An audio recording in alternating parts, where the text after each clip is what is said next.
प्यारे बच्चों, जैसा कि कभी कभी हमारी पूरी तैयारी होने के बाद में जो है हमको लिखने के तरीके अच्छी तरह से नहीं आते, या हम अपनी तैयारी को जो है कापी पर अच्छी तरह से उसको उतार नहीं कर पाते, जिससे क्या होता है सब कुछ जानकारी होने के बाद में जो है हमारे नंबर कम आते हैं। यानी कि हमारी छोटी छोटी ऐसी गलतियां होती है जिसको अगर हम ध्यान दें, वो गलतियां दोहराए न, तो फिर हमारा नंबर सबसे अधिक आ सकता है। लेकिन हम जाने अनजाने में वो गलतियां कर देते हैं, जिससे हमारी पूरी की पूरी तैयारी धरी रह जाती है और हमारे नंबर जो है कम आते हैं। तो आज जो है इसमें हम देखेंगे कि बोर्ड परीक्षा में हम कौन सी गलतियां करते हैं, उन गलतियों से हमें बचना चाहिए और किस तरह से हम कापी पर लिखें जिससे हमारा नंबर सबसे अधिक आए, इसके विषय में आपको बताने जा रहे हैं। कि हमारे जो है प्रश्न पत्र में प्रश्न नंबर 1 और प्रश्न नंबर 2 बहुविकल्पी प्रश्न होते हैं, जिसमें जो होता है प्रश्न नंबर 1 जो है हिंदी गद्य साहित्य के इतिहास से 5 प्रश्न होते हैं, एवं प्रश्न नंबर 2 हिंदी पद्य साहित्य के इतिहास से 5 प्रश्न होते हैं। अब यहाँ पे मेन समस्या आती है कि इन प्रश्नों का उत्तर हमको कैसे दिया जाए। हम जानते हैं कि इसमें से जो होता है एक सही विकल्प का चयन करके उसको लिखना होता है।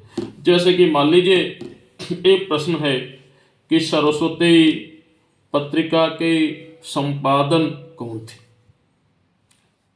अब इसके आधार पर जो है हम प्रश्नों के उत्तर दें। यानी कि अगर पूछ दिया कि सरस्वती पत्रिका के संपादक कौन थे, प्रश्न 1 क तो है सरस्वती पत्रिका के संपादक सरस्वती पत्रिका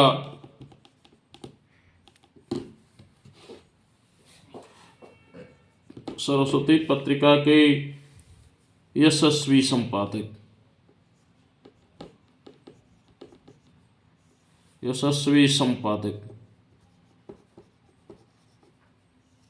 संपादक कौन थे। ठीक, अब 4 विकल्प है। 4 विकल्पों में मान लीजिए विकल्प नंबर 2 आता है कि जो है महावीर प्रसाद द्विवेदी। तो इसमें से कुछ छात्र जैसा कि बोर्ड की कापियों के मूल्यांकन के आधार पर या गृह परीक्षाओं की कापियों को मूल्यांकन के आधार पर ऐसा देखने में आता है कि अगर प्रश्न क का उत्तर जो है ऑप्शन नंबर 2 है, तो कुछ छात्र इस तरह से लिख देते हैं, ऐसे लिख करके उत्तर दे देते हैं। क्योंकि क्या है, उत्तर लिखने का एक तरीका सर्वथा लिखें, क्योंकि एग्जामिनर जब आपकी कापियों को जांचता है तो उसके पास इतना समय नहीं होता है कि वह जो है क्या करे, इन नंबर को याद करे, उसको उत्तर उसको याद रहता है। इसलिए आप यह नंबर डालकर लिखने की बजाय जो है आप सीधे सीधे आप जो है इस तरह से कीजिए कि ऑप्शन नंबर 2 अगर है महावीर प्रसाद द्विवेदी, तो आप ऑप्शन नंबर 2 डालकर लिखिए महावीर प्रसाद द्विवेदी। महावीर प्रसाद द्विवेदी, ये जो है उत्तर लिखने का सही तरीका है। हाँ, ये जो है प्रश्न आपको लिखने की जरूरत नहीं पड़ती, ये तो मैं आपको समझाने के लिए किया। बस आप जो है यही आप लिखिए कि यहाँ पे बस एक का ऑप्शन नंबर 2 महावीर प्रसाद द्विवेदी, तो इस तरीके से लिखा जाएगा, न कि नंबर डाला जाएगा। एक तो यह बात हो गई। अब दूसरी बात आती है कि हम जब प्रश्न में फिर प्रश्न नंबर 3 पर आते हैं, जिसपे जो होता है क्या है कि प्रश्न नंबर 3 में जो होता है यहाँ पर जो हमारा गद्य होता है, गद्य के जो पाठ हैं, उन्हीं गद्य के पाठ से जो होता है तो एक पैराग्राफ दिया जाएगा, फिर अथवा करके एक पैराग्राफ और रहता है। यानी कि आपको उस एक पैराग्राफ के आधार पर दिए गए 5 प्रश्नों के उत्तर देने होते हैं। तो सर्वप्रथम हमको क्या करना चाहिए, उस पैराग्राफ को हमको 1 बार 2 बार 3 बार आराम से खूब धैर्य के साथ धीरे धीरे पढ़ना चाहिए। और जब धीरे धीरे पहले तो आपको घबराहट में, आप घबराहट में रहेंगे तो आपको ऐसा लगेगा कि हमको तो कुछ नहीं आ रहा है, लेकिन ऐसी बात नहीं है। आप एक बार, दो बार, तीन बार पढ़िए, धीरे धीरे पढ़िए, उसके बाद फिर अपनी आंखों को बंद करके चिंतन कीजिए, सोचिए, तो आपको लगेगा कि हाँ, हमें तो सर ने इसको पढ़ाया था, हम पढ़े थे। उसके बाद आपके मन में जब ये आ जाएगा कि हाँ, ये इस पाठ से पढ़ाया गया था, तो अब पाठ जो है क्या है, वह पाठ सीधे सीधे वो पाठ आपके दिमाग में आएगा और पाठ का नाम भी आ जाएगा। और उसमें क्या है, जैसे आपका ये पहला प्रश्न है, यहाँ पर दिया गया है गद्यांश में कि धरती माता के कोख में जो अमूल्य निधियाँ भरी हैं, जिसके कारण वह वसुंधरा कहलाती है, उसमें कौन परिचित न होना चाहेगा। लाखों करोड़ों वर्षों से अनेक प्रकार की धातुओं को पृथ्वी के गर्भ में पोषण मिलता है। दिन रात बहने वाली नदियों ने पहाड़ों को पीस पीस कर अगणित प्रकार के मिट्टियों से पृथ्वी के देह को सजाया है। हमारे भावी आर्थिक अभ्युदय के लिए इन सब की जांच पड़ताल अत्यंत आवश्यक है। पृथ्वी के गोद में जन्म लेने वाले जड़ पत्थर कुशल शिल्पियों से सवारे जाने पर अत्यंत सौंदर्य के प्रतीक बन जाते हैं। तो इसके आधार पर यहाँ पे 5 प्रश्न दिए गए हैं, और ये 5 प्रश्न 10 नंबर के, यानी कि एक प्रश्न 2 नंबर का। तो यहाँ पे हम देखते हैं कि सबसे पहले हम इसको 1 बार, 2 बार, 3 बार इसको पढ़ेंगे। इसको पढ़कर क्या होगा, हमारे दिमाग में बात आएगा कि हाँ, सर ने इसको यहाँ पढ़ाया था, इस पाठ से है। जब आपने पाठ और लेखक का नाम आ गया, तो यहाँ पे जैसे पहला प्रश्न दिया है, आप इसके आधार पर क्या दिया है, ये जो है प्रश्न नंबर 3 का जो है हम ये पहला प्रश्न है क्या है, पाठ के शीर्षक और लेखक के नाम। तो पाठ का शीर्षक क्या है, आप यहाँ पे लिखेंगे शीर्षक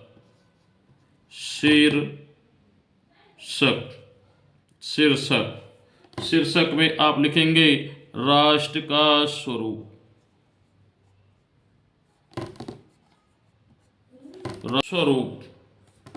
इसी तरह से है लेखक, यहाँ पे लिखेंगे लेखक। हाँ, एक बात है कि हम ब्लू पेन से लिख रहे हैं तो हमको इस शीर्षक और लेखक, ये दोनों जो है हमको क्या करना है, ब्लैक पेन से लिखना पड़ेगा। और एक बात और है, परीक्षा में हम जो है जेल पेन का प्रयोग नहीं करेंगे, क्योंकि जेल पेन पर जरा सा भी पानी पड़ने या पसीना होने पर और जो है लिखावट खराब हो जाती है। इस नाते हम जो है बॉल पेन का प्रयोग करेंगे। लेखक का क्या नाम है, वासुदेव शरण अग्रवाल। वासुदेव शरण अग्रवाल। इस तरह से हम प्रश्नों के उत्तर देंगे। उसके बाद है प्रश्न नंबर 2, तो इसको पढ़ना चाहिए। जैसे यहाँ लिखा है, धरती माता की कोख में जो अमूल्य निधियाँ भरी है, तो हमारा उत्तर हो गया धरती माता की कोख में, धरती माता की कोख में, धरती माता की कोख में अमूल्य निधियाँ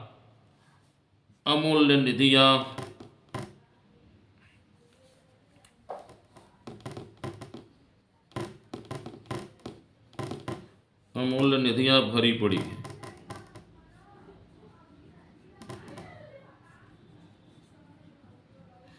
ये इसका उत्तर हो गया। इस प्रकार से जो है यहाँ पे तीसरा प्रश्न है, धरती को वसुंधरा क्यों कहते हैं। तो यहाँ पे दिया है, जिसके कारण धरती को वसुंधरा, जिसके कारण वह वसुंधरा कहलाती है। यानी कि इसका उत्तर ये हो गया कि धरती माता के कोख में अमूल्य निधियाँ भरी पड़ी हैं, जिसके कारण धरती जो है वसुंधरा कहलाती है। उसके बाद आता है यहाँ पे प्रश्न नंबर 4, किसने पृथ्वी की देह को सजाया है। तो इसमें जैसा कि बच्चों हमने कहा कि हमें सारे के सारे उत्तर इसी पैराग्राफ से जो है निकाल करके देने हैं, इसी के आधार पर देने हैं, कई बाहर से नहीं। यानी हमारे सारे उत्तर इसी में छिपे हैं। आवश्यकता है कि उत्तर की पंक्तियों को पहचानने की, कौन सी पंक्ति इस प्रश्न से जुड़ा है तो वही उसके उत्तर होगा। जैसा कि किसने पृथ्वी के देह को सजाया है। तो यहाँ पर हम देख रहे हैं कि यहाँ पर लिखा है कि यहाँ पर लिखा है कि जो है आपका कि दिन रात बहने वाली नदियों ने पहाड़ों को पीस पीस कर अगणित प्रकार के मिट्टियों से पृथ्वी के देह को सजाया है। यानी कि ये यहाँ से हो गया, यहाँ से होकर के ये आपका यहाँ तक हो गया कि दिन रात बहने वाली नदियों ने पहाड़ों को पीस पीस कर अगणित प्रकार की मिट्टियों से पृथ्वी के देह को सजाया है। ये हो गया।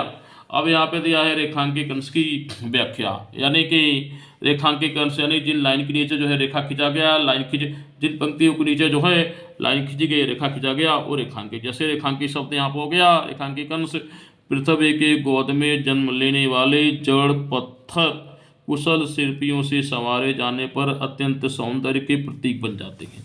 यानी कि सीधी सी बात है कि इस धरती की गोद में, यानी धरती पर रहने वाले जो पत्थर हैं, उस धरती की पहाड़ों पर रहने वाले पत्थर हैं, धरती पर इधर उधर बिखरे हुए पत्थर हैं, वो पत्थर क्या हैं? जब वही पत्थर किसी मूर्ति बनाने वाले के हाथ में पड़ जाते हैं, किसी मूर्तिकार जो है उसको तराश कर, उसको छेनी हथौड़ी से काट काट करके उसको सुंदर देव प्रतिमा बना देता है, कोई सुंदर फूल पत्ती इत्यादि बना देता है।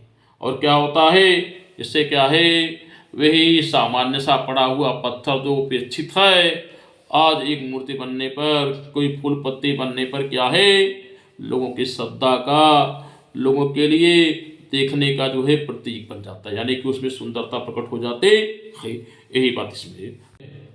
तो यानी कि हम इस प्रश्न का उत्तर ऐसे ही देंगे।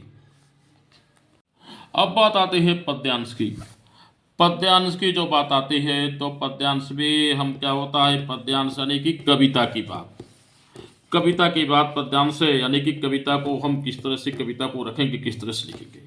तो सीधी बात है, सबसे पहली बात तो यह है, हमें किसी कविता के विषय में, यानी किसी पद्य खंड के विषय में लिखने के लिए या उसके आधार पर दिए जाने वाले 5 प्रश्नों का उत्तर जानने के लिए सबसे पहली शर्त होती है कि उस पद्यांश की व्याख्या हम अच्छी तरह से जानते हो, यानी कि उस पद्यांश के अर्थ को हम समझते हो। क्योंकि भले ही पद्यांश से कविता है, लेकिन उस पर आधारित जो प्रश्न है, उन प्रश्नों का उत्तर हमें गद्य में ही लिखने के लिए है कि आप सही लिखिए और इसको अंडरलाइन जरूर कीजिए। उसके बाद ये दूसरा प्रश्न क्या दिया है, दूसरा प्रश्न दिया, कविता में किसके रूप सौंदर्य का वर्णन है। तो सीधी बात है, ये दूसरा प्रश्न है, आप लिखेंगे, दिया है कविता में किसके रूप सौंदर्य का वर्णन है, आप लिखेंगे कविता में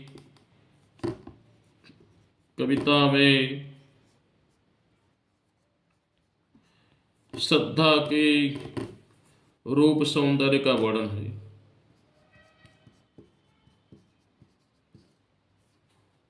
रूप सौंदर्य का वर्णन है।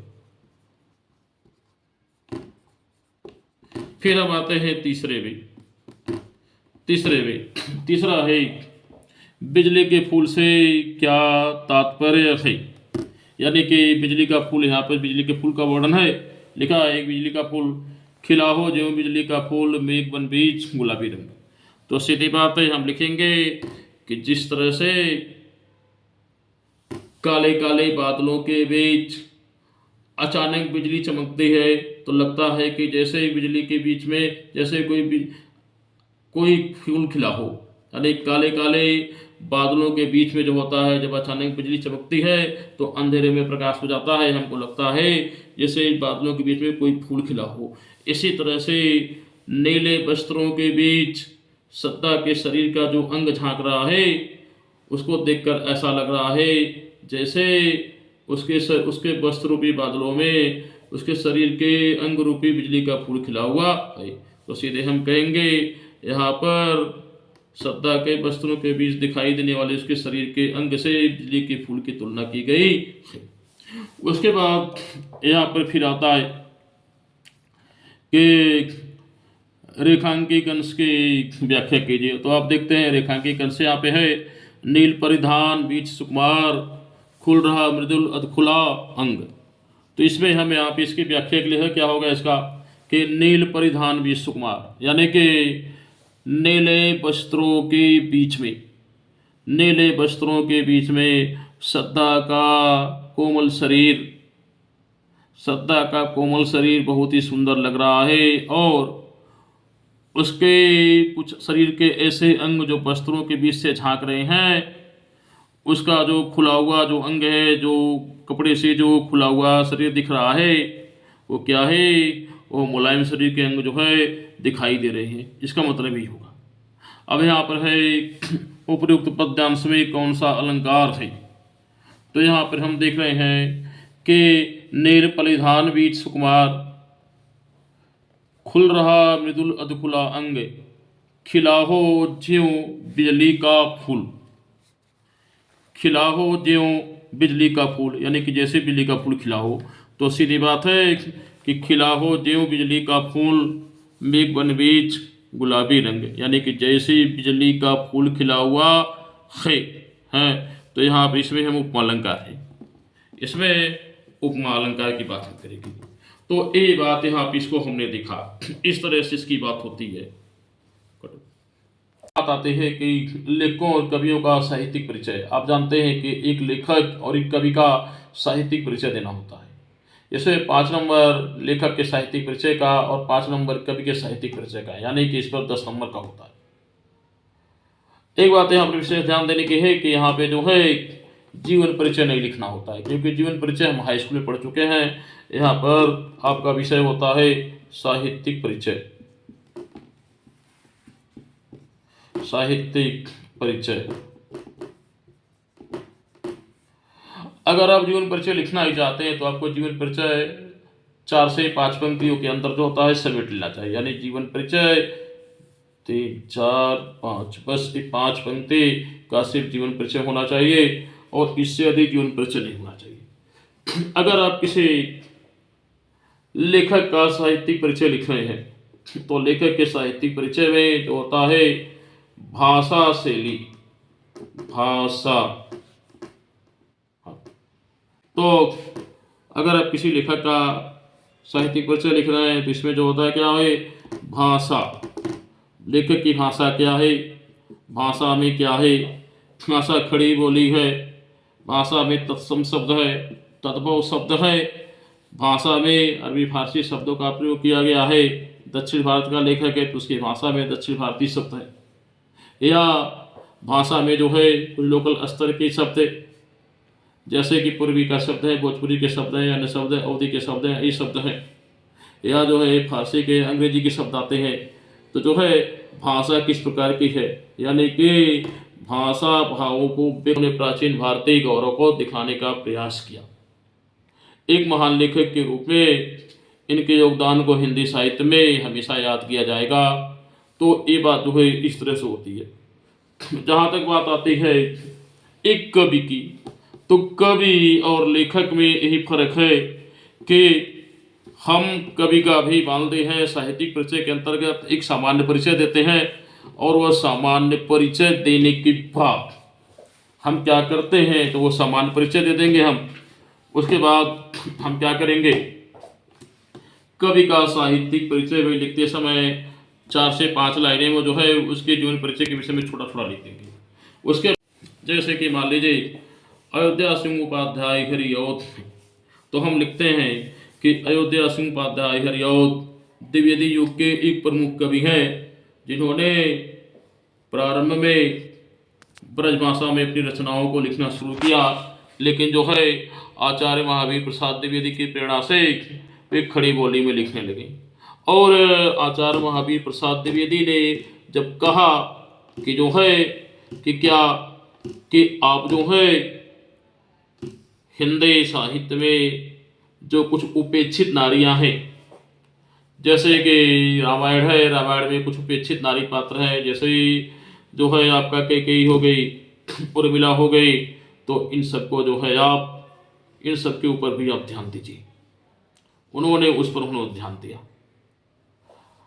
हम देखते हैं कि अयोध्या सिंह उपाध्याय हरिऔध उन्होंने क्या किया जो राधा, जैसे आप जानते हैं कि राधा का जो पारंपरिक रूप है, राधा का जो पारंपरिक रूप को जो साहित्यकारों ने वर्णन किया है, क्या कृष्ण के प्रेमिका के रूप में, राधा कृष्ण के प्रेम के रूप में।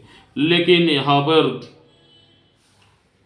जो है अयोध्या सिंह उपाध्याय हरिऔध, हरिऔध जी ने राधा को एक नए रूप में प्रस्तुत किया है। इसमें क्या, राधा का एक लोक कल्याणकारी रूप। कौन सा? लोक कल्याणकारी,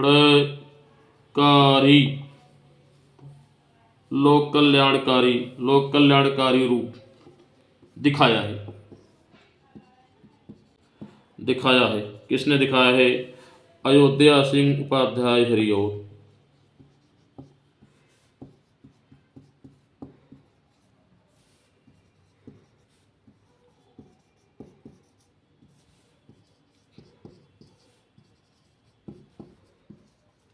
अयोध्या सिंह उपाध्याय हरिऔध ने। तो ये कहा जा सकता है कि राधा के लोक कल्याणकारी रूप को दिखाए। राधा को सिर्फ अपनी चिंता नहीं, राधा को सभी की चिंता रहती है। और क्या है, उपाध्याय जी ने यानी कि हरिऔध जी ने जो है पवन दूतिका, किसके माध्यम से? पवन दूतिका के माध्यम से, पवन दूतिका में सब दिखाए। उसके बाद आगे हम बढ़ते हैं। जो है इनके कृतियाँ, कवि की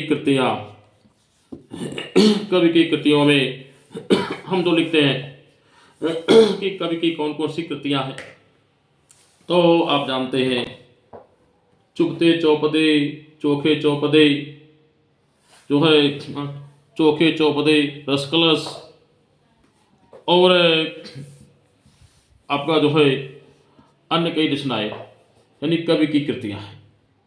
सबसे बड़ी बात तो है कि कवि की इन कृतियों में जो है आपका ये जो है आपका जो रचना आपके इसमें आपके काव्य में है, अभी हमने देखा कि आपकी रचना आपके जो है कि पवन दूतिका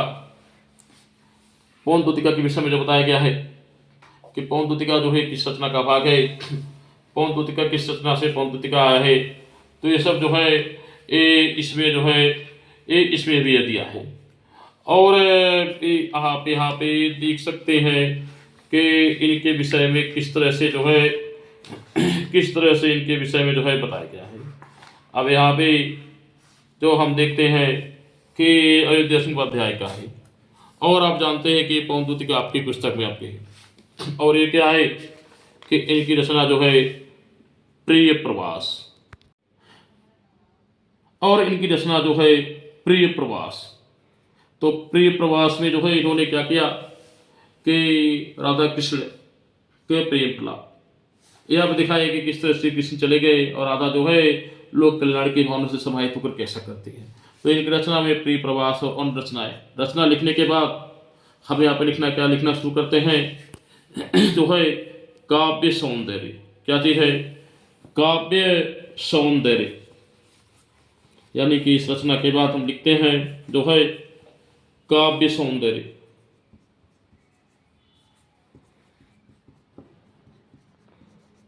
काव्य सौंदर्य के अंतर्गत जो है ये 2 पॉइंट है। एक है भाव पक्ष, दूसरा है कला पक्ष। भाव पक्ष के अंतर्गत जो होता है यानी कि जो भावना से जुड़ा हो, जो हृदय से जुड़ा पक्ष हो, तो भाव पक्ष में क्या आता है? रस के इनके काव्य में जो है किस रस का प्रयोग हुआ, तो हम देखते हैं कि हरिऔध जी के काव्य में जो है श्रृंगार रस का प्रयोग हुआ है। श्रृंगार रस में भी जो है वियोग श्रृंगार